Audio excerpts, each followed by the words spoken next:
Civilization 6 has an insane amount of different leaders, civs, modern countries, stretching from Asia to North America. Multiple civs over human history lore have been added, but like a back alley crack addict, I want more.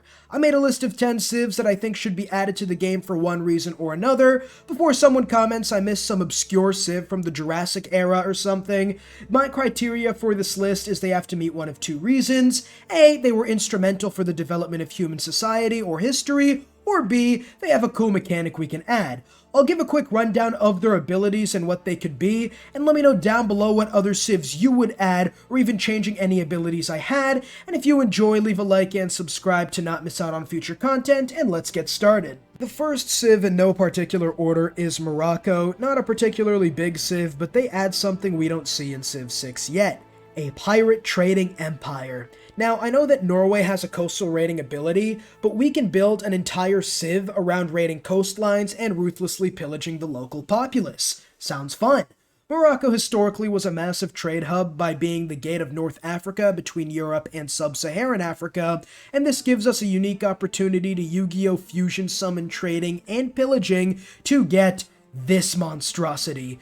Their leader ability will be essentially a trading one. For every trade route passing through Moroccan cities, that city gets every luxury and strategic resource increase between the two trading cities of the trade route. So if we have like one civ trading with another and it's going through my city, I'll get whatever luxuries they both have and strategic resources, and we'll also add in a small gold increase there just for the laughs. Their civ ability would be Barbary Corsairs. You can raid neutral and surrounding tiles without declaring war, and the tile doesn't get pillaged, but you get reduced yields from pillaging. You can also pillage all coastal tiles no matter where they're situated. Their unique unit would be the Barbary Corsair, kinda like the Ottomans that have reduced combat strength, but they get more pillage yields. The unique improvement would be a unique tile improvement or a fort or something like they had in Civ 5, but it collects more gold from traders passing through that tile with the unique fort, letting you rack up even more yields. In essence, a trading pirate pillaging civ that focuses on world trade routes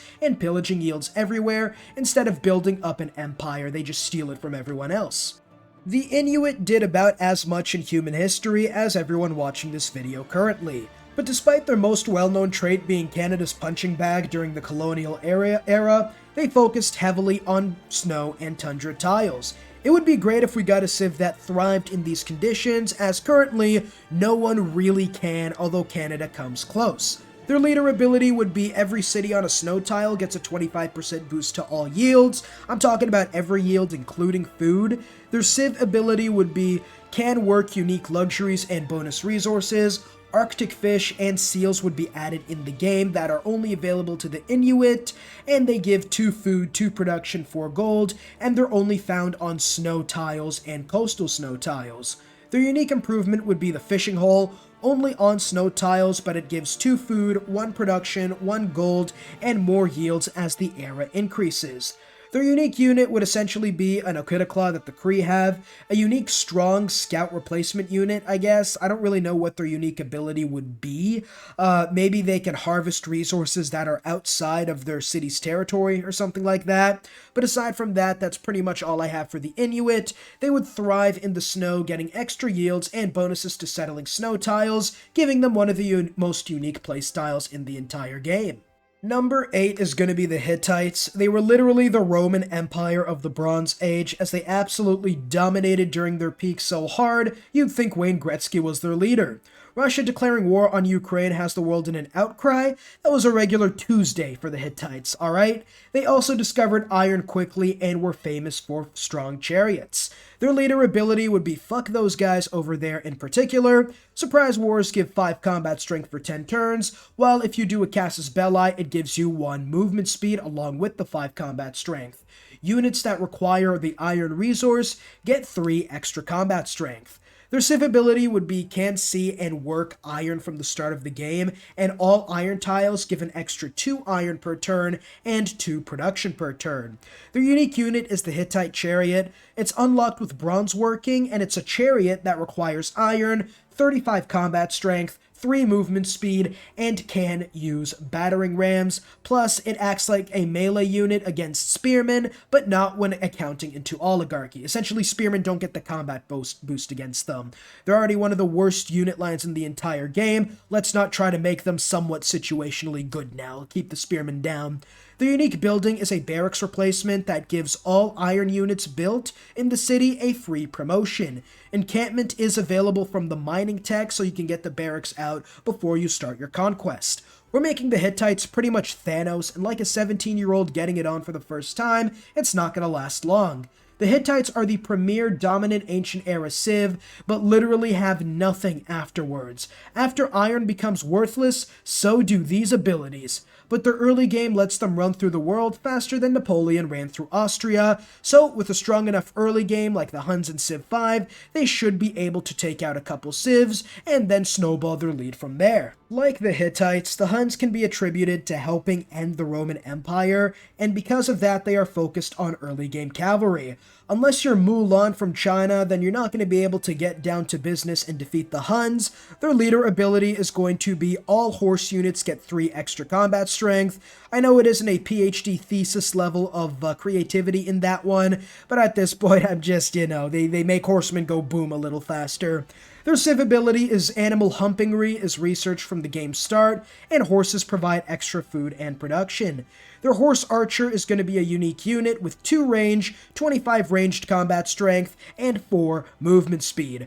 Pretty much the ranged Keshig before the ranged Keshig becomes a thing. But they're about as fragile as a wet paper napkin with 3 melee combat strength, so be careful when fighting with these guys in point blank range. They have another unique unit, the Horse Raider, 4 movement speed and 30 combat strength. Both units are available at the start of the game, since you get Animal Humpingry for free. Another civ focused on the early game, but the Hittites are more about iron and take longer to come online, while the Huns can literally start being a menace from turn 1, but they will always vote against Trump. Because once walls come online, their game is essentially over, as horses and walls don't do too well, and again, aside from their leader ability, after the first, 20, 30 turns, they're literally useless. Let's get away from the brain bashing and gore and talk about a cultural civ, Italy. Now, Italy is kind of in the game already as the Roman Empire, but Renaissance Italy and Rome are about as the same as the early Saxons and the modern Britons. They're completely different, as they will be in this game where they just focus on culture and technological advancement. Leader ability, all culture buildings will provide science and great people points. It's not going to be big, maybe 1 or 2 science, and the great people points are either great scientists, great writers, or great artist points. It really depends on the building. I didn't want to get into specifics here. Their unique ability is the Italian Renaissance, gives a unique government after entering the Renaissance era. It gives extra Diplo favor, more great people points, and 2 extra wildcard slots compared to the Tier 2 government. Their unique unit is the Italian boat. I'm gonna be honest, for everything I know about Italy in this period is from EU4, and even that knowledge is limited. It's literally just a boat that can protect traders, I guess, to be honest, honestly. The unique building is a unique museum replacement that gives extra great people points and provides science, and it can use archaeological and artist great works with 2 extra slots. Very powerful culture civ that can get going in science, and it's really focused on winning a culture victory more than anything. They have a really weak early game before the Italian Renaissance kicks in, so they're not as broken as Babylon. Nothing is as broken as Babylon. I can assume if you're still watching this video, you either hate yourself and are going through torture, or you genuinely enjoy my content, so leave a like and subscribe if it is the latter to not miss out on future content, and let's get back into the video. Number 5 is going to be Bohemia. Learning about the 30 Years' War where German states lost up to 70% of their population, big oof right there. Germany, can you do any wars against non-French nations right? Also a religious militaristic civ, aside from Basil, with different mechanics, that would be cool to have. The leader ability would be the real Slim Shade, I'm just kidding, the real HRE Emperor.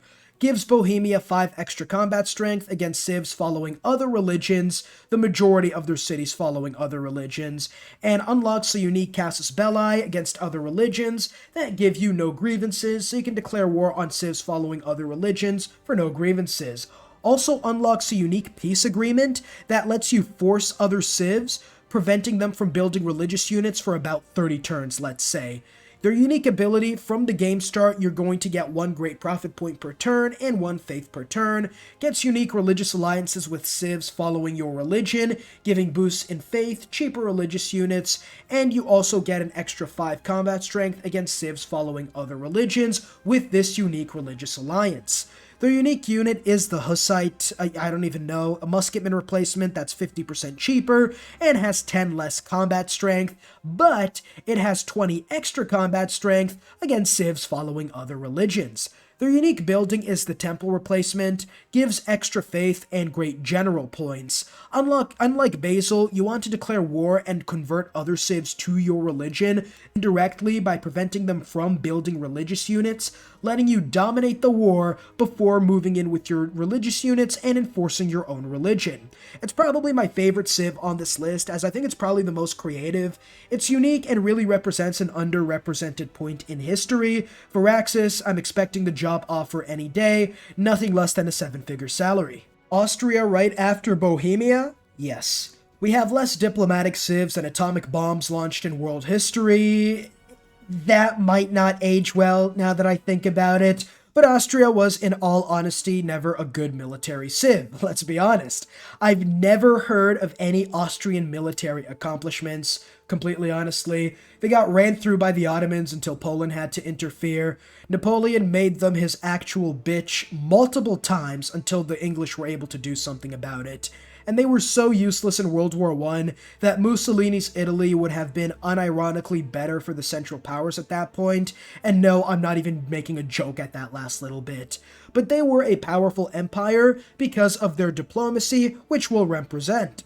Their leader ability is that the Austrians can royal marry city-states and other civs, kind of like Civ 5, but you need to be suzerain for 50 turns straight for the city-state without being broken, or you have to be allied to another civ who's in a dark age while you're in a golden age, and you need a stronger military, and you need more culture per turn over the last 10 turns. This can be an absolute game-breaking ability, but I'm trying to make it so specific that 99% of the time it's not going to be used against other civs, but if you do meet all the requirements, you can diplo-marry another civ and literally take everything they have.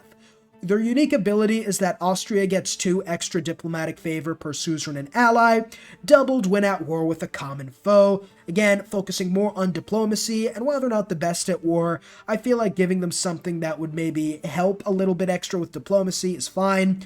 Their unique unit... Their unique building is a Diplo Quarter replacement that provides 50 Diplo favor every time you get a suzerain or a new ally, so every time you renew your military alliance or get new suzerain of a city-state, you'll be given 50 extra Diplo favor for free. They're focusing more on Diplo favor and early diplomatic victories. They have a very powerful unique ability that needs a super specific situation to get going. They also don't get a Diplo penalty for controlling other civs' capitals that they've diplomatically married. The Iroquois were a confederation of states, giving us another military and diplomatic North American native civ, pretty much if Montezuma and Poundmaker had a baby. Also, I like their name, the Iroquois Confederation, so we're putting them on the list. Their leader ability is that they don't suffer diplomatic penalties from taking other capitals, and they get extra combat strength against cities and units within 5 tiles of your nearest border that isn't your ally. Unique ability, every captured capital gives you 1 amenity per city, and a 10% increase to diplomatic favor generation. Now that I think about it, it probably needs to be something like 20%, because for each capital that probably isn't the best thing. Their unique unit is the Mohawk Warrior, swordsman replacement that requires no iron and 5 extra combat strength in forests. Yes, this is a literal rehash from Civ 5. At this point in the list, I was feeling kind of uncreative. Their unique ability is, it's the Longhouse, but this time it's a government plaza building that gives 1 Diplo favor per conquered city, ally, or suzerain city-state. a militaristic civ that focuses on diplomacy with a unique playstyle, and we get Chris Anderson, the Birdman, as their unique unit. Sign me up. The Timurids were an important Mongol Empire descendant who had Persian culture and later formed the Indian Mughal Empire. There are literally 3 different civs in one, and I'm shocked that they've never been made an actual civ in the game. I think with Timmy, we should give them abilities combined from Mongolia, India, and Persia, civs that are already in Civ 6, into another sort of medieval era, early Renaissance superpower. Their leader ability is they get 1 extra economic policy slot and a Eureka and Inspiration when forming trade routes in other civs, like Kublai Khan, but since Kublai Khan's leader ability is garbage, we'll also give them Chandragupta's. They can get Wars of Territorial Expansion, 5 combat strength, and 2 move speed for 10 turns. Their unique ability will be Persia's, 1 trade route with political philosophy, 2 gold, and 1 culture from internal trade routes, and roads are 1 more level advanced than usual. They were in a very important strategic position on the Silk Road, and trade routes would routinely pass through Timurids' empires. I think Persia's ability is perfect to represent this. Their unique unit is the Keshig. It can support I guess. It gives movement speed to support and civilian units with the same movement speed as the Keshig. It's pretty much the Keshig from Mongolia. It doesn't need any further explaining. The unique building's going to be the Stepwell, food, housing, and faith depending on the era. It's pretty much just a mishmash of different civ abilities, like the Timurids were in our timeline, focused on domination, faith, and a strong economy, being a big player on the Silk Road. And at the risk of being called a communist, despite lasting for a little less than a century, the Soviet Union was one of the 2 main characters in Season 20 of the show, Earth, after 0 AD. And a lot of modern countries, states, international relations, diplomacies, ideologies were influenced in part by the Soviet Union. I know they're Russian, but I have some unique abilities for them, and they played such an important role in the 20th centuries, I feel like they should at the very least be included somewhat in the game. Their leader ability is the 5-year plan. God. All farms provide -1 food, and all cities lose 1 amenity, but industrial zones and their buildings are 50% cheaper to produce, and provide double district adjacency. If the Soviets are in Civilization 7, I guarantee you this is going to be their leader ability, no doubt about it. Their unique ability produces loyalty-esque pressure that really focuses on converting other civs to your government. Every civ converted through this method gives 10% of all their yields to the Soviets, and it resets every time you increase from governments, let's say 1 to 2, or government tier 3 to 4 from either civ. So if I'm the Soviets and I'm able to, I don't know how this would work exactly, but I'd pressure, let's say for jokes and giggles, America to convert to my government, like I'm Classical Republic, their autocracy. I can force them to go Classical Republic, and if I do that, they're locked from switching any other governments, and they have to pay me 10% of all yields, and they can only switch governments once they unlock a tier 2 government, if that makes any sense. Their unique unit is going to be the T-34, 5 less combat strength, but 50% cheaper than a regular tank. Literally more bodies than the enemy has bullet strategy. Their unique building, I don't even know at this point, Arctic Research Station. It replaces the research lab, city science doubles if built on the tundra, and it triples if the research station is built on the snow. Focusing on converting other civs ideologically with fan service in between kinda represents what they were in real life. I really wanted to add in the Gulag as a unique building, but I don't know if Firaxis would ever conceivably add that. It would probably be something like -10 amenities, but plus 10 production per Gulag. Let me know down below any other civ ideas you might have, or any other changes you'd make, maybe some unique ideas. And if you do enjoy, leave a like and subscribe, and check out the other channel pinned in the top comment, and I'll see you all in the next video. Peace.